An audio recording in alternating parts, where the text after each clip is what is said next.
I have with me Dr. David Imhotep, right? Dr. David Imhotep. He is a professor and historian with a PhD in ancient African studies. This should be very interesting. Of course, there are some problems that I have with some scholars that talk about African history, but I will see if I have the same with this person or another. Now, of course, this is Jesse Lee Peterson, and I have talked about him a little bit on my channel, but I think it's important that I react to at least one of these videos. He is the author of The First Americans Were Africans Revisited. So I'll start by saying I have no idea what he means by this, except, of course, if he means that everybody comes from Africa and therefore the first Americans were definitely Africans.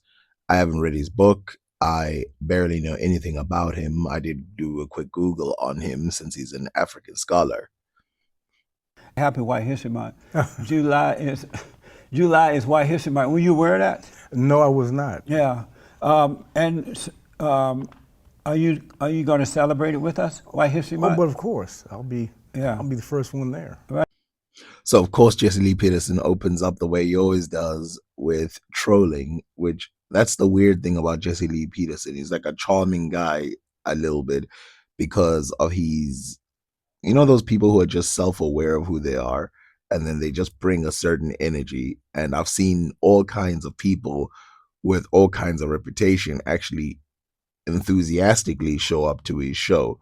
Now, I love that this guy gave a sort of troll response as well and said he'd be the first one there, which is kind of hilarious, to be honest. It means that he's probably going to match the energy to some degree. Right on. So I really appreciate that. So you'll notice there that because it didn't trigger him, he gets to move on very quickly to the next topic, the next thing, because before, usually people get tripped up on that very little piece. But since the other guy just bit and was like, okay, then Jesse has to move on to his first baiting questions. is it true that you call yourself an Afrotologist? Afrotologist? Yeah. And what is an Afrotologist? It's a person who studies African studies and history and movements and things of that nature. I'd be curious to know exactly what he studies within it, because of course there's maybe you could call a lot of people Afrotologists who study Africa in general, but also there is specialization. So I would like to know if he specializes in anything or if he's just looking at the general overview of Africa. What made you decide, I'm walking down the road and you decided one day, I want to become an Afrotologist? Well, I guess the first thing that got me into it was study of religion and they get into the history of the religions and different things of that nature. And then I saw that Africa was missing. So I'm not going to lie, I too have had the same history where I looked into religion deeply, especially when I was much younger. I'm talking about like young, like 10 or whatever. And obviously I looked into African history as well. I did not think that the religious parts lacked African history. In fact, I found them to have the most amount of African history still preserved compared to some of the other books. This is partially due to the fact that religious books, for the most part, remain unchanged. And so if you look into the Quran, if you look into the Bible, if you look into other religious texts, you will find Africa written all over it.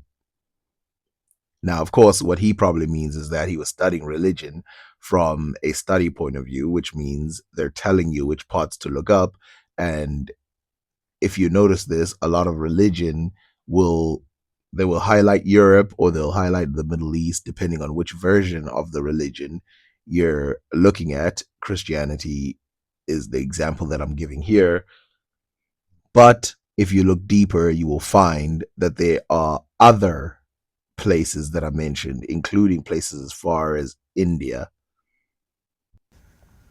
And I said, wait a minute, A little louder for me. Yes, yes. I was saying that Africa was missing, and especially history courses that I've taken all my life. Right. Africa's missing, and they have the So it used to be the same here as well until, of course, history started to bend towards Africa. It used to be the same where they would learn everything about England, everything about the Dutch, everything about all of these people from Europe. But luckily, things have started to swerve back to Africa. This is good and bad because the good part is they tell you things about Africa, but then they hide or they misunderstand a lot of information about Africa, even within these areas.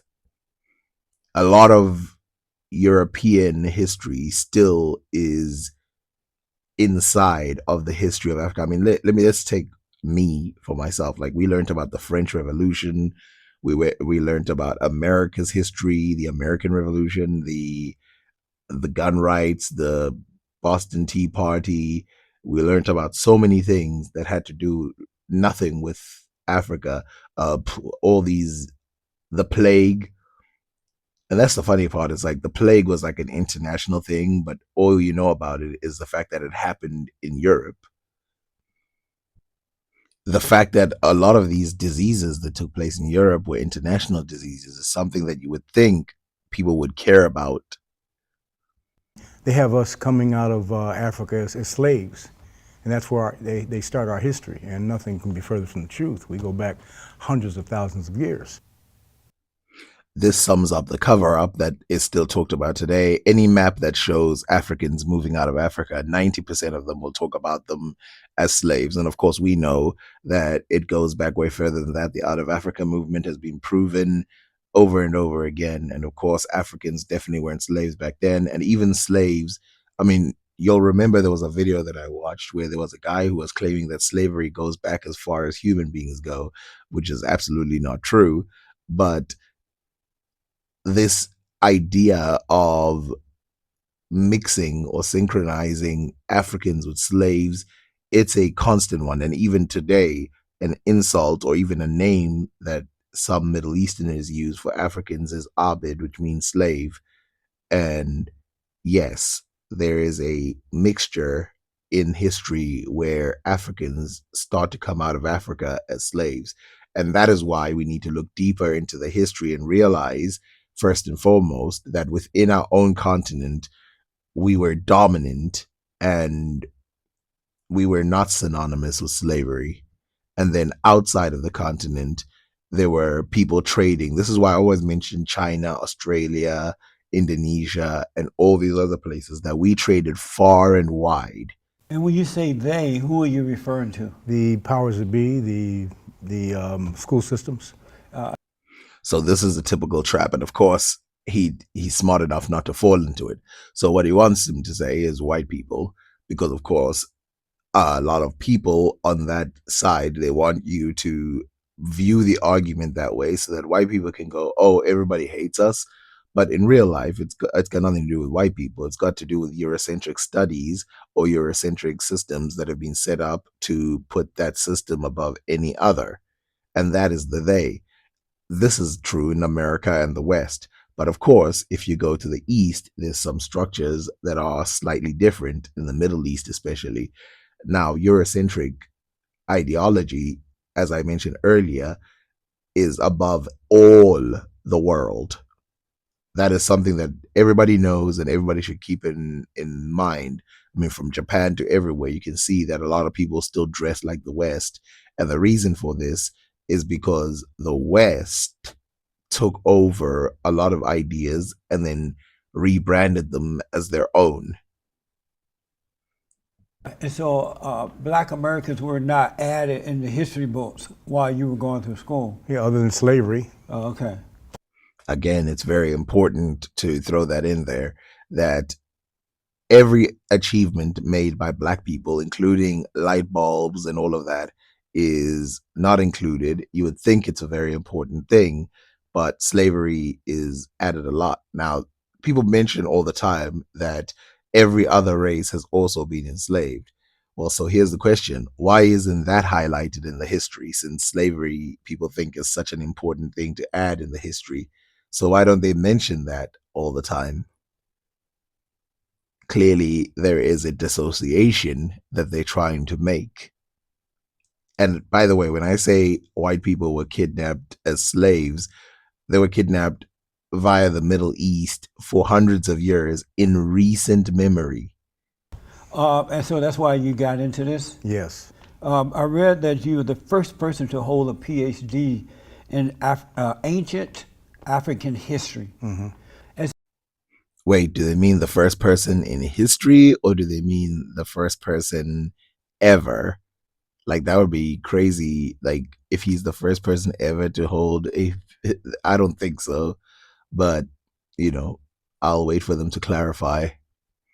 so did they already have this happening, or you introduced the course to the school? It took me almost a year to introduce it and to have it accepted. Okay, so it makes sense if it's something that has to do with specifically to the school, because ancient African history has been studied by several people, and this guy doesn't look old enough to be the first. And now it's pretty popular. Is it in most schools now? No, It's not. no, Is it only at this one particular school? yes. Amazing. Oh, so I guess he is making that claim. That's actually a very, very scary thing. Now, I know in Boston University they actually have it. So I wonder what university he comes from, where he's stating that it's the only one that has it.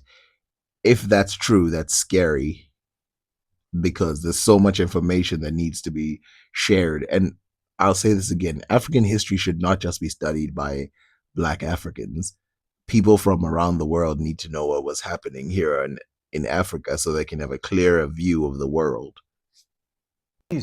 Why is it difficult to get this into schools? I believe we could ask Trump that question. Who? Trump, number 45. Oh, I mean, the environment is not conducive to that.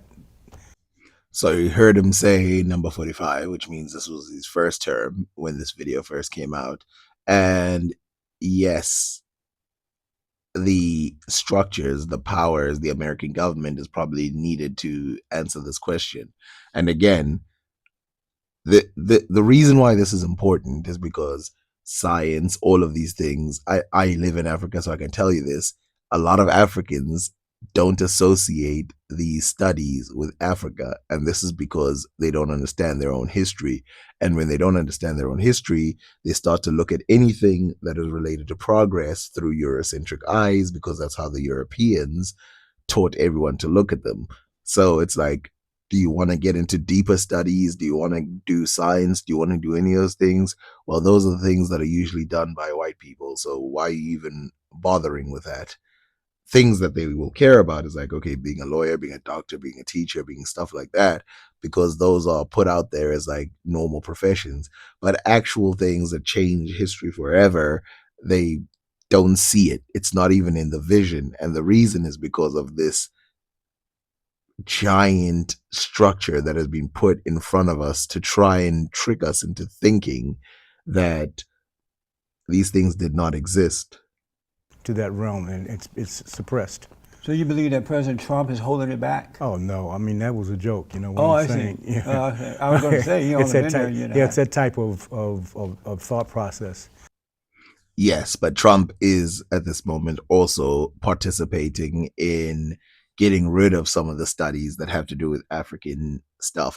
But it's getting worse and worse today. I mean, some of the sort of marches that are happening around the world now and the galvanization, even Elon Musk being one of them, people who are trying to sort of coat our world now with a certain level of white supremacy, which is doing a weird return at a time where there's too much news going on for us to worry about stuff like that. Where we've been suppressed, and you know, if I don't want to get into the politics, I'll stop that question. Over. Isn't that interesting? So that's another thing that some people don't realize, that history and politics are intertwined, and maybe not as directly as in this situation, which is why one of the reasons why I talk about politics sometimes, because they come together. And it's interesting because, of course, when you mention things that are political within history, a lot of people, they think, why is he mentioning politics?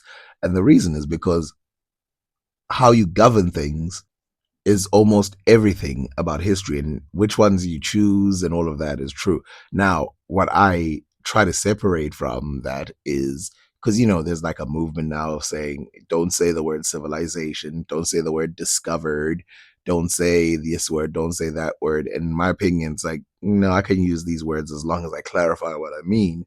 And also, you must not be biased about history. If you're too biased, trying to put the good side of history and ignoring the bad, which is why I don't ignore the whole slavery thing. Yes, a lot of black people were taken to slavery around the world in numbers that are staggering. And then, of course, there's people from all kinds of countries, China, one of the craziest amounts of slavery.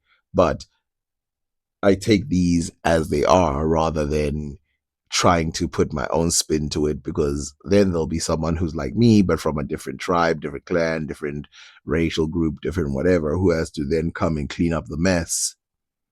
Years, the so-called civil rights leaders and others have not pushed to get the contributions that Black Americans made to this country in the history books. Instead, they created something called Black History Month instead of getting into the books. Do you celebrate? So what he said is interesting, but it's also a trap.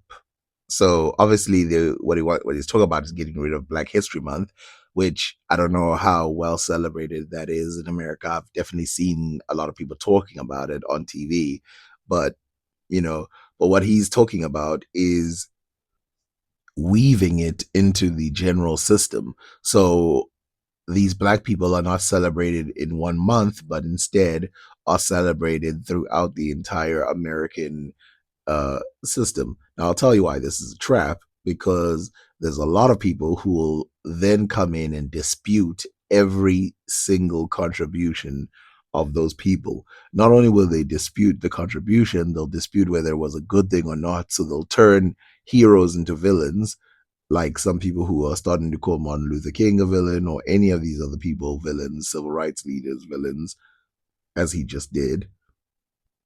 And then these people who should be in normal history books get plucked out anyway, which is a trap. Now, do I believe they should be in normal history books? Yes, but you have to fight for both. Don't get rid of what you already have. Black History Month? Oh, yes. You do? But you'll notice it's the shortest month of the year. Yeah. How nice is that, huh? And So, of course, they're coming from two completely different parts. The other guy is mentioning that it's bad that it's the shortest month of the year. And the other guy, Chesley Peterson, is happy that it's the shortest month of the year. And it's, it's something. I'll tell you this part, though. Everything's got to bother somebody. Everything that black people do has got to bother someone. Someone saying Black History Month has got to bother somebody. Anything about black people, no matter what we do, there will always be somebody that it bothers. so why didn't they fight to get the contributions that blacks made into the history books rather than fighting for a month of celebration? Okay. He should do the same thing that he did to them, which is say, who are they? But let's see, there's several reasons. One, people have been trying to put it in, both black and white people have been trying to put it in, but they get rejected because there's people who they think are more important. I don't know how many black contributions people have put in, but in real life, it's probably not that many, because if you ask people, they don't know any of these people. Now, to be fair, outside of people who study history, there's a lot of people who don't know anybody anyway, like any of the real contributors. Like I said, we learned about the French Revolution, and you'll be surprised how many people don't know anyone associated with the French Revolution, except maybe Louis the 16th, who, of course, a lot of people will be aware was the king at the time, and blah, blah, blah. There's a whole history. But of course, there were some people who, I mean, we know that the whole bourgeoisie and all this other stuff, there were people who got taken out, and there were even scientists that got taken out, very important historical scientists which we might talk about in another day. Yes. I really couldn't tell you why. I would think possibly for control. To control the people. Yeah, I agree with that. That's a disappointingly vague answer. They didn't want black Americans, and this included so-called black politicians and black leaders. They do not want blacks to be in control of their own lives. I most certainly would agree with this part of the assessment that there are some people who are working together, both on the left and the right, in multiple countries, where they do not want Africans of all kinds from all countries to rise to a point where they get to direct where things are going to go, where good and evil is decided by them, where they have leadership, where they're at the height of their growth. And tampering with the history is one of the best ways that they do this. It's one of those ways where it's, in a weird way, scary information when you hear it, but it's sort of, it sort of makes sense why we are in the state that we're in now. The fear. That's amazing. Have you ever confronted any of them, like the so-called civil rights leaders, the black politicians and preachers and others who have not fought to get black history in the history books? Not confrontation, but in conversation, yes, many times. I'm noticing a high level of compromise within the way this guy speaks. And I think that is a compromise by saying that black leaders have not tried to get black Africans to be recognized inside of the history books. But yes, they have been tried, and a lot of times they've been rejected. And sometimes, they start making up new words or taking old words and making them mean what they want to mean so that they can not include some of these people. A lot of people which they will include, again, will be associated with struggle histories. Even if they're heroes, a lot of them will be struggle heroes rather than some guy who was raised somewhere who developed a fridge or developed something in history that starts from the top down rather from the bottom up. Imhotep, is that an African name? Yes. What was your name prior to that? David Jones. Can you, Really? Davy Jones Locker? Can you imagine that? Okay. Usually I'm against people changing their names, especially to names like Imhotep and stuff like that.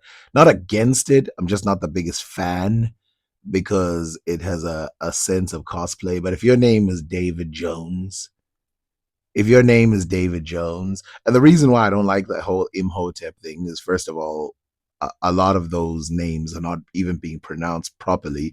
But also, there's so many names to pick from in Africa. If you're a Muslim, fine, Muhammad Ali, whatever, you can pick a name like that. If you're into Egypt and you like Egypt only, okay, I'll give it to you. Imhotep, pick any of these names.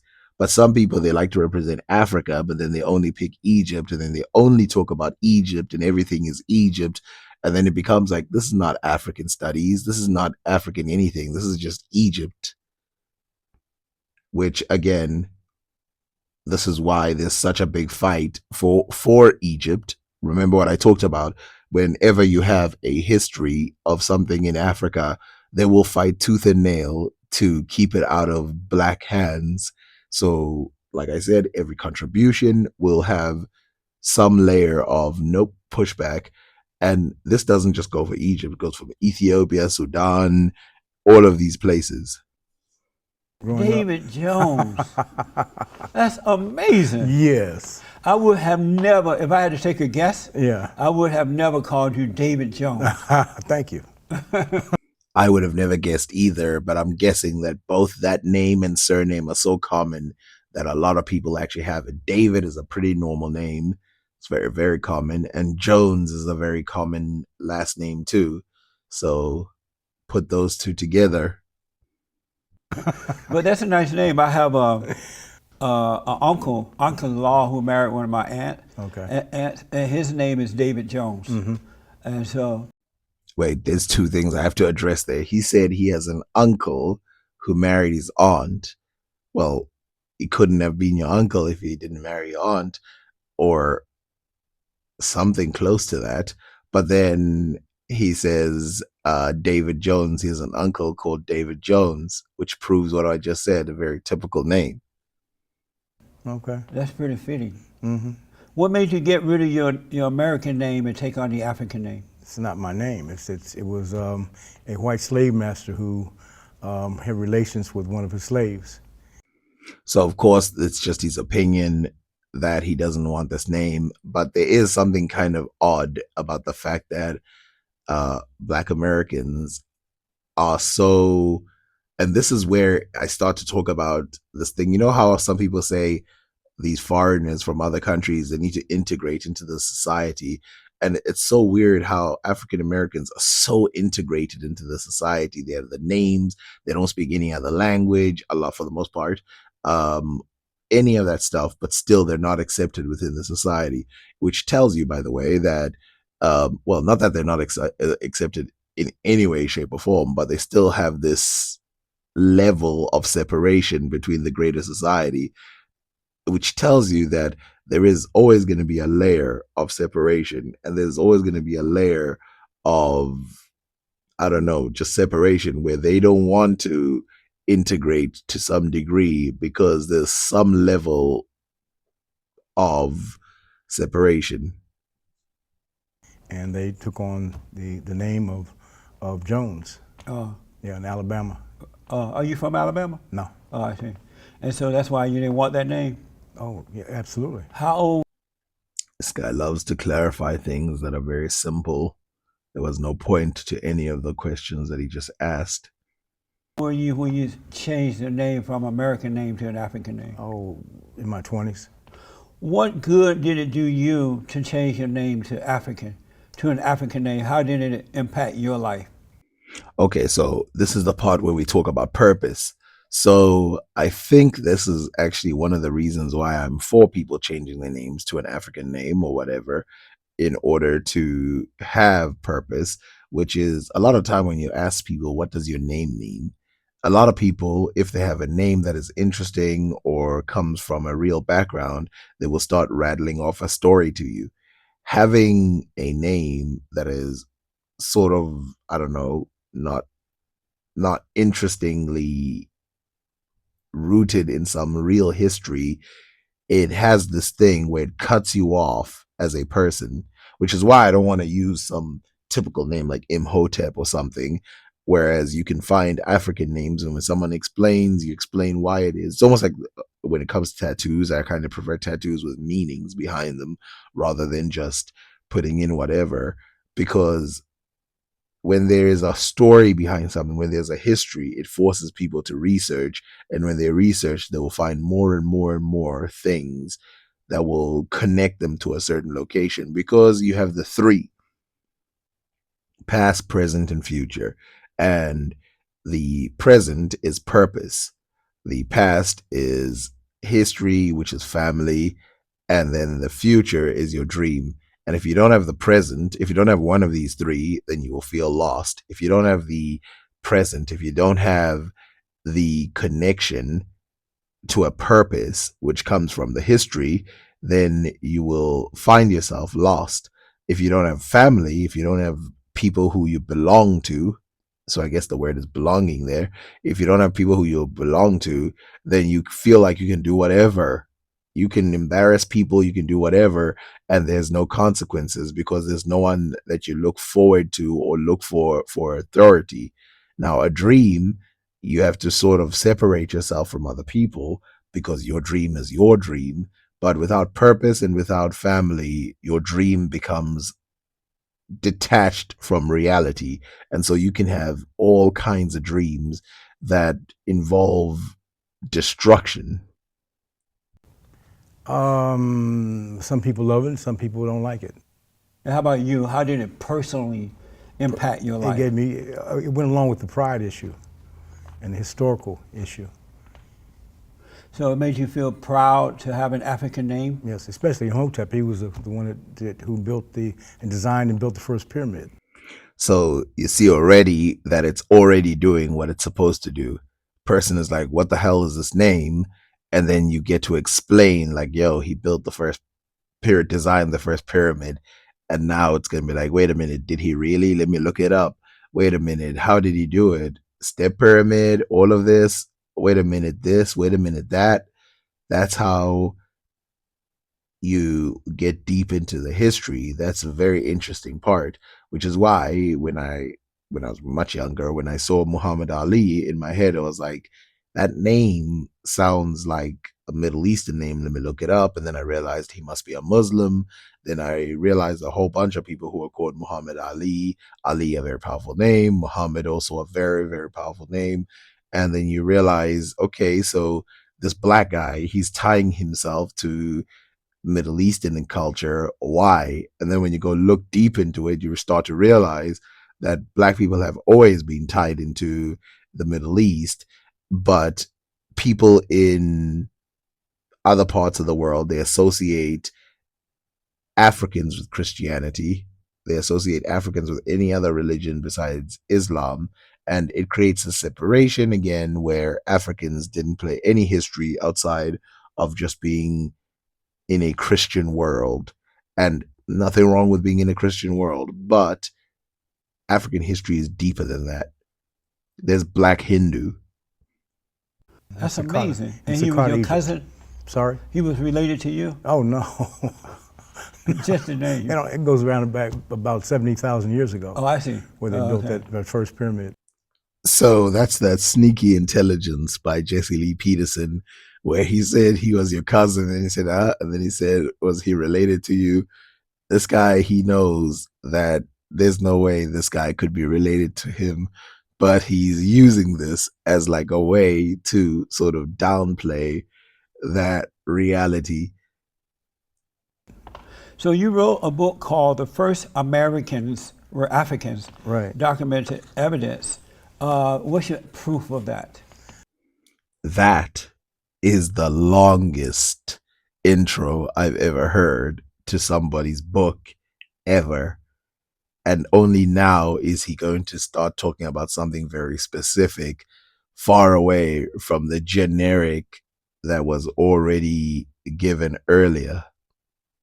I have, this is one of the things I was discussing with the ladies, document evidence. I have 17 different pieces of evidence. Usually it takes 3 or 4 to be succinct, and 5 is enough, but I have 17. And the first is... So we're going to cover those in part 2, and 17 forms of evidence. That's a pretty large amount, a claim. And so it will be very interesting to see where this goes.